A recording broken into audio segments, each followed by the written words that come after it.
PACL India limited यानी कि pearls India limited ने लोगों से कृषि और रियल एस्टेट कारोबार में निवेश के नाम पर पैसा इकट्ठा किया। सेबी ने पाया कि इस समूह ने 18 साल के दौरान अवैध सामूहिक निवेश योजना के जरिए 60,000 करोड़ रुपए से अधिक की राशि एकत्रित की। हेलो फ्रेंड, नमस्कार और आदाब दोस्तों, मैं यूएस खान और आप देख रहे हैं एसटी न्यूज़ टीवी। जैसे कि आप जानते हैं कि PACL इंडिया लिमिटेड एक बहुराष्ट्रीय कंपनी थी और इस कंपनी को सेबी विभाग ने बैन किया। तो दोस्तों, आपकी जानकारी के लिए मैं यहाँ पर बता दूं कि PACL इंडिया लिमिटेड कंपनी को इसी सेबी विभाग ने लाइसेंस दिया और 18 साल तक इससे अवैध सामूहिक निवेश योजना कराता रहा। यानी कि अवैध तरीके से धन इकट्ठा करने का जो ठप्पा लगाया वो सेबी विभाग ने लगाया और इसी सेबी विभाग ने इसको लाइसेंस दिया। तो दोस्तों, बड़े सोचने का विषय है कि 18 साल तक सेबी विभाग अवैध तरीके से निवेश योजना में धन इकट्ठा कराती रही और निवेशकों को लुटवाती रही। जबकि हकीकत ये है कि हम जानते हैं कि PACL इंडिया लिमिटेड जो 18 साल से भी ज़्यादा वक्त से निवेशकों के पैसे को सही तरीके से निवेश कर रही थी और सही तरीके से निवेशकों को पैसा रिफंड कर रही थी। लेकिन दोस्तों, यहाँ पर वही सेबी विभाग जो इस कंपनी को लाइसेंस देती है और वही सेबी विभाग आज इसको कहती है कि अवैध तरीके से सामूहिक निवेश योजना कर रही थी। तो दोस्तों, मैं आपकी जानकारी के लिए यहाँ पर बता दूँ कि ये सेबी विभाग जो भारत सरकार का चौथा विभाग यानी कि वित्त मंत्रालय की तरफ से जो रजिस्ट्रेशन PACL इंडिया लिमिटेड को दिया गया, उस कंपनी पर आज वही सेबी विभाग कह रहा है कि ये अवैध तरीके से धन वसूली कर रही थी। तो दोस्तों, आपकी जानकारी के लिए मैं बता दूं कि यहाँ पर जो धन एकत्रित 60,000 करोड़ रुपया इकट्ठा किया गया वो सेबी विभाग के लाइसेंस को देखकर ही निवेशकों ने निवेश किया।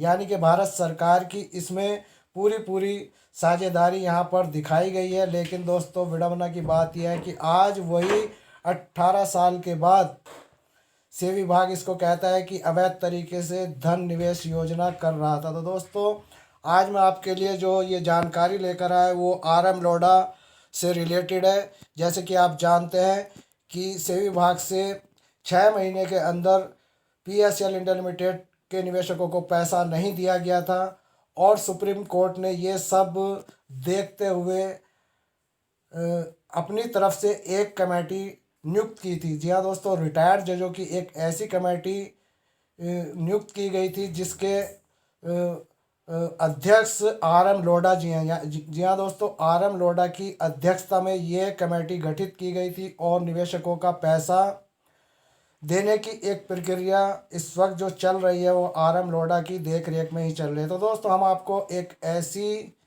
यानी कि एक ऐसे बड़े स्कैम के बारे में आपसे बात करने वाले हैं जिसमें PACL इंडिया लिमिटेड ने कोई धोखाधड़ी नहीं की। धोखा करने वाली और धोखा कराने वाली, ये धोखा कराने वाली सरकार और धोखा करने वाली सरकार ने इस सेबी विभाग के कंधे पर रखकर ये सारे इल्ज़ाम लगाए। तो दोस्तों, चलिए शुरू करते हैं कि आज जो हम आपके लिए न्यूज़ लेकर आए वो क्या है। अवैध सामूहिक निवेश योजना के जरिए भोले भाले निवेशकों से 60,000 करोड़ रुपए की राशि जुटाने वाले PACL समूह ने संपत्ति की बिक्री कर 3 साल के भीतर निवेशकों को 20,000 करोड़ रुपए लौटाने के बारे में कोई पेशकश नहीं की। निवेशकों के रिफंड की जांच परख करने वाली एक उच्च स्तरीय समिति ने मंगलवार को यह बात कही। समिति की ओर से यह स्पष्टीकरण तब दिया गया जब PACL समूह के बारे में व्हाट्सएप ऐप पर एक वीडियो पर प्रचारित करते हुए पाया गया। कंपनी ने निवेशकों का पैसा लौटाने की पेशकश की। तो दोस्तों, मैटर यह है कि PACL इंडिया लिमिटेड ने अपनी ही निवेशकों को पैसा लौटाने की पेशकश की थी। लेकिन यहाँ पर RM लोढ़ा के द्वारा ये स्पष्टीकरण दिया गया है कि ऐसी कोई पेशकश मेरे पास नहीं आई। तो दोस्तों, आपकी जानकारी के लिए मैं बता दूं कि 2018 में जो RM लोढ़ा जी की अध्यक्षता में एक समिति गठित की गई थी। तो उस समिति ने एक प्रपोज़ल मांगे थे, यानी कि इस पीएसएल इंडिया लिमिटेड के निवेशकों को पैसा देने के लिए तमाम कंपनियों को ऑफ़र दिया था। कहा था कि जो पीएसएल इंडिया लिमिटेड के निवेशकों का पैसा देना चाहती है वो अपने प्रपोज़ल हमारे पास भेजे। तो दोस्तों, आप अच्छी तरीके से जानते हैं कि 2018 में आर एम लोढ़ा जी ने जो ये निविदाएँ मांगी थी, उनमें 12 कंपनियों ने अपने प्रपोज़ल दिए थे। तो दोस्तों, ये बात मैं कई बार आपको बता चुका हूँ और आज फिर मैं आपकी जानकारी के लिए बता देता हूँ, क्योंकि सभी निवेशकों तक ये बात नहीं पहुँच पाई। लेकिन आज हम इस पर अपना एक स्पष्टीकरण देने वाले हैं, जिससे आपको ये पता चल जाएगा कि कंपनी गलत है या कंपनी पर इल्ज़ाम लगाने वाली सरकार और ये विभाग। तो चलिए दोस्तों, शुरू करते हैं कि सबसे बड़ी जो इस वक्त हमें सेवी विभाग और आर एम लोढ़ा जी की जो यहाँ पर कुछ संबंधित भूमिकाएं नज़र आ रही हैं, वो किस प्रकार हैं। दोस्तों, जैसे कि आप जानते हैं कि 2018 में प्रपोज़ल मांगे गए थे और प्रपोज़लों का समन्वय सजाने वाले आर एम लोढ़ा जी थे। आर एम लोढ़ा जी ने कहा था कि जो पीएसएल इंडिया लिमिटेड के निवेशकों का पैसा दे वो अपने मतलब प्रपोज़ल हमारे पास भेजे। तो दोस्तों, 12 प्रपोज़लों में से एक प्रपोज़ल पीएसएल इंडिया लिमिटेड का भी आर एम लोढ़ा जी के पास गया था, जबकि आर एम लोढ़ा जी यहाँ पर ये कह रहे हैं कि ऐसा कोई हमारे पास प्रपोज़ल नहीं आया। तो दोस्तों, ये सरासर आर एम लोढ़ा जी झूठ बोल रहे हैं, क्योंकि हमने आपको अपने वीडियो के माध्यम से, यानी कि अपने हिस्ट्री न्यूज़ टीवी चैनल के माध्यम से आपको उन प्रपोज़लों के बारे में अक्सर कई वीडियो डाली थी। तो दोस्तों, वो प्रपोज़ल जो भी आए थे, आर एम लोढ़ा जी ने सुप्रीम कोर्ट के समक्ष रखते हुए ये कहा था कि इनमें कोई भी प्रपोज़ल पीएसएल इंडिया लिमिटेड की देनदारी के लायक नहीं है। यानी कि कुछ ऐसे प्रपोज़ल उन कंपनियों का आए थे जिन कंपनियों पर प्रतिबंध लगे हुए थे। इन सब की आड़ लेकर आर एम लोढ़ा जी ने सुप्रीम कोर्ट को ये कहा कि ये पीएसएल इंडिया लिमिटेड की पैसा देने के लायक नहीं है, यानी कि इनके ऊपर बहुत सारे इल्ज़ाम है। तो दोस्तों, उन प्रपोज़लों में एक पीएसएल इंडिया लिमिटेड का प्रपोज़ल आया था। यहाँ पर तो 20,000 करोड़ रुपए का देनदारी दिखाई गई है, लेकिन सच्चाई ये है कि पीएसएल इंडिया लिमिटेड के मेजरमेंट की तरफ से जो प्रपोज़ल आया था उसमें 28,100 करोड़ रुपए की देनदारी देने का था। उन्होंने कहा था कि मैं अपनी सभी निवेशकों को 3 साल के अंदर 28,000 करोड़ रुपए की जो देनदारी है मैं कर दूंगा। लेकिन दोस्तों, पीएसएल इंडिया लिमिटेड के इस प्रपोज़ल को आर एम लोढ़ा जी ने कैंसिल कर दिया और आज सबसे बड़ा तुर्रा ये कि ये कह रहे हैं कि हमारे पास ऐसा कोई प्रपोज़ल नहीं आया। तो दोस्तों, साफ स्पष्ट है कि इन लोगों की जो इस वक्त नीति चल रही है वो नीति किस तरीके से चल रही है। झूठ के पुलंदे बांधकर निवेशकों को दिया जा रहा है। और सबसे बड़ी बात यह है कि ऑनलाइन प्रोसीजर जो इस वक्त चलाया जा रहा है आर एम लोढ़ा जी के निगरानी में और सेवी विभाग की देख रेख में, तो दोस्तों इसमें निवेशकों को अभी तक 2,500, 5,000, 7,000 और 8,000 का जो इस वक्त देनदारी का देनदारी की दिखाई जा रही है, उस देनदारी में अभी तक कुल 12 लाख निवेशकों तक पैसा पहुंचा है। ये आप अच्छी तरीके से जानते हैं। लेकिन दोस्तों, आप ये भी जानते होंगे कि इस कंपनी में 5,85,00,000 निवेशक और 3 साल की देनदारी में कुल 12 लाख निवेशकों को ही पैसा दिया गया। तो अब आप जानते हैं कि इस वक्त पीएसएल इंडिया लिमिटेड के भारतवर्ष में कश्मीर से लेकर कन्याकुमारी तक जो निवेशक है 49,000 करोड़ रुपया उनका अटका हुआ है सेवी विभाग के पास। तो उस देनदारी में केवल इस वक्त 4,000 करोड़ रुपया ही निवेशकों तक पहुंचा। तो दोस्तों, सबसे बड़ी बात तो ये है कि इस वक्त जो पीएसएल इंडिया लिमिटेड का प्रोसीजर चल रहा है, उस प्रोसीजर के हिसाब से सभी निवेशकों तक पैसा नहीं पहुंच पाया। छोटे निवेशकों तक जो ये पैसे देने की यहाँ पर अपनी स्टेटमेंट देते हैं, अपनी जानकारियाँ देते हैं, अपनी वेबसाइट पर बताते हैं कि हमने 12 लाख निवेशकों को पैसा दे दिया। तो दोस्तों, अब आप अंदाज़ा लगा सकते हैं कि 12 लाख निवेशकों को 49,100 करोड़ रुपए की देनदारी में कुल 400 करोड़ रुपए की देनदारी अभी तक की गई है। और प्रति एक स्टेट में, यानी कि जो इस वक्त देनदारी का जो माहौल चल रहा है उसमें जितने भी राज्य हैं उन राज्यों में अगर इन 12 लाख निवेशकों को डिवाइड किया जाए तो आप अंदाज़ा लगा सकते हैं कि प्रत्येक राज्य में कितने निवेशकों तक ही ये पैसा गया होगा। तो दोस्तों, आज सबसे बड़ी जो हमारे सामने परेशानी है वो ये है कि एक तो आर एम लोढ़ा जी झूठ बोल रहे हैं कि मेरे पास P S L India limited का कोई प्रपोज़ल नहीं आया। दूसरी बात यह है कि आर एम लोढ़ा जी 49,100 करोड़ रुपए की देनदारी में कुल 20,000 करोड़ रुपए की देनदारी को ही देना इस वक्त बता रहे हैं। लेकिन दोस्तों, हकीकत यह है कि 49,100 करोड़ रुपया जो इस वक्त सेवी विभाग के खाते में है या सेबी के खाते में है, तो वो देनदारी जो है 49,100 करोड़ रुपए की है। लेकिन सेबी विभाग और आर एम लोढ़ा कमेटी के खाते में देनदारी से 3 गुना पैसा इस वक्त मौजूद है। लेकिन दोस्तों, यहाँ पर गलत नीतियाँ और संगठित भूमिका जो इस वक्त दिख रही है वो सरकार से लेकर सेबी विभाग और आर एम लोढ़ा तक की यहाँ पर ये पैसे देने के रिफ़ंड प्रोसीजर जो इस वक्त ऑनलाइन पर चलाया जा रहा है। तो दोस्तों, ऑनलाइन प्रोसीजर के नाम पर जो इस वक्त 49,100 करोड़ रुपए की लूट चल रही है, इस पूरी लूट में जो संगठित भूमिका हमें नज़र आ रही है वो विभागों के साथ साथ सरकार तक की नज़र आ रही है। क्योंकि हम जानते हैं कि आज कोरोना महामारी के इस दौर में निवेशकों के सामने कितनी परेशानियां हैं और उन परेशानियों को चलते निवेशकों का रिफ़ंड प्रोसीजर और धीमी गति से चलाया जा रहा है। तो दोस्तों, अगर इसी तरीके से ये रिफ़ंड प्रोसीजर चलता रहा तो आने वाले 20 साल में भी निवेशकों को पैसा नहीं मिल पाएगा। क्योंकि 49,100 करोड़ रुपए की देनदारी जो इस वक्त चल रही है उसमें से केवल 400 करोड़ रुपया ही निवेशकों तक पहुंच पाया है।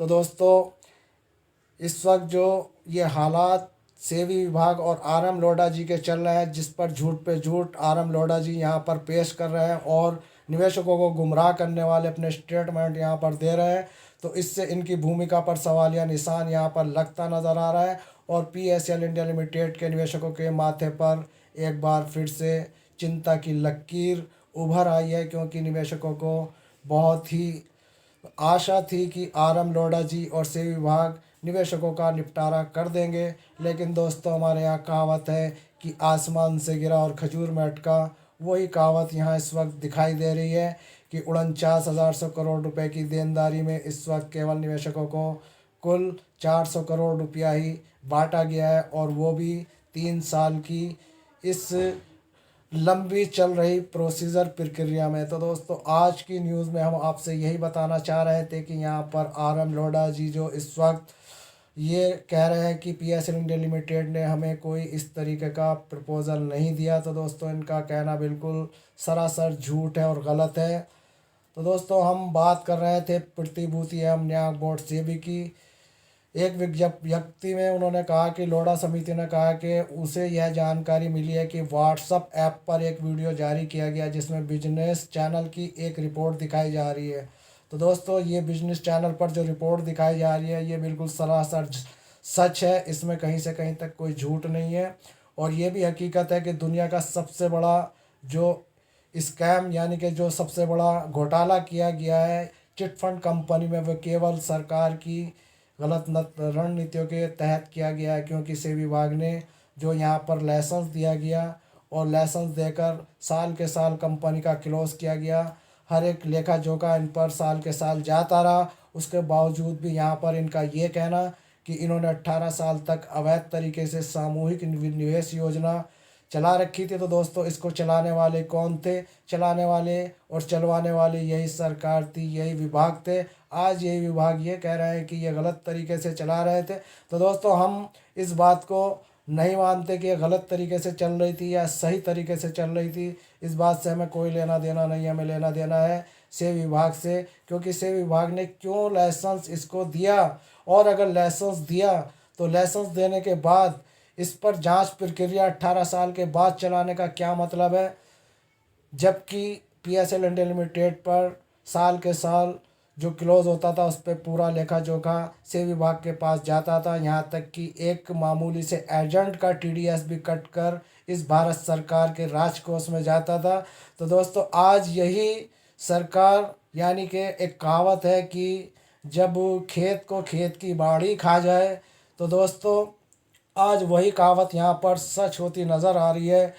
कंपनियों को लाइसेंस देने वाली यही सरकार और कंपनियों पर इल्ज़ाम लगाने वाली यही सरकार, और बीच में अधर में लटके हुए अपने जीवन भर की मेहनत की कमाई के लिए रोते पीटते रोते बिलखते ये गरीब निवेशक आज अपने पैसे को लेकर सरकार के सामने भीख मांगने के समान इस वक्त दिखाई दे रहा है। लेकिन इस सरकार ने अभी तक पीड़ित निवेशकों के लिए कोई ऐसा प्रोसीजर नहीं चलाया जो इस कोरोना महामारी के टाइम पर सही तरीके से इन निवेशकों को पैसा मिल जाए। बात अभी यहाँ पर छोटे निवेशकों की चल रही है। अगर बड़े निवेशकों की बात करें तो दोस्तों 49,100 करोड़ रुपया यहाँ पर जो इस वक्त से विभाग के पास है, उसमें 49,000 करोड़ रुपए का जो यहाँ पर देनदारी का प्रोसीजर है, उसमें अभी बड़े निवेशकों को एक फूटी कौड़ी नहीं दी गई। इस प्रक्रिया में केवल अभी छोटे मोटे टूटे फूटे खातों की प्रक्रिया चल रही है, और जबकि अभी तक 1 लाख 2 लाख 10 लाख 20 लाख यहाँ तक कि 1 करोड़ तक की यहाँ पर इन्वेस्ट किया गया है निवेशकों का, तो उस देनदारी के लिए अभी तक कोई प्रोसीजर से विभाग ने अपने पोर्टल पर नहीं डाला। जबकि हम बार बार से विभाग से जानकारी लेते हैं कि जिन निवेशकों के बॉन्ड ऑलरेडी पहले ही ऑफिस में जमा है, उन निवेशकों के लिए अभी तक कोई जानकारी यानी कि कोई अभी तक नोटिफिकेशन से विभाग ने क्यों नहीं दी। तो दोस्तों आज 2014 से ये कंपनी प्रतिबंध है और आज 2021 लगने वाला है, और निवेशकों के पैसे देने के निवारण जो इस वक्त आरएम लोढ़ा कमेटी ने अपने हाथ में लिया है, उसमें केवल 400 करोड़ रुपया ही इस भारतवर्ष में निवेशकों तक पहुंचा है। 49,100 करोड़ रुपया जो निवेशकों का मेहनत की कमाई का है, वो अभी डूबता नज़र आ रहा है, क्योंकि प्रपोज़ल की धीमी गति की चाल इस बात को स्पष्ट तौर से दोहरा रही है कि इसी तरीके से अगर पैसे देने का प्रोसीजर से विभाग चलाती रही तो दोस्तों निवेशकों को पैसा मिलना असंभव है। और एक बड़ी जानकारी ये भी है कि छोटे निवेशकों को पैसा नहीं मिल पा रहा है। केवल ये जो इस वक्त 49,100 करोड़ रुपए में से 400 करोड़, हज़ार नहीं 400 करोड़ रुपया ही अभी निवेशकों तक पहुंचा है। तो अभी 49,100 करोड़ रुपए में से 400 करोड़ रुपए की देनदारी का मतलब ये है कि ऊँट के मुंह में जीरा, यानी कि प्रत्येक राज्य में 150 ही निवेशकों को ही यहाँ पर रिफंड प्रोसीजर पहुँचा है। लेकिन बाकी के जो निवेशक, छोटे निवेशक 2,500, 5,000, 10,000 के निवेशक हैं, उनका कहना ये है कि हमारे पास अभी तक कोई फूटी कौड़ी नहीं आई। तो दोस्तों आज के लिए बस इतना ही। फिर किसी दिन फिर कुछ अच्छी जानकारी लेकर आएंगे आपके पास। तब तक के लिए इंतज़ार करें और हमारे चैनल को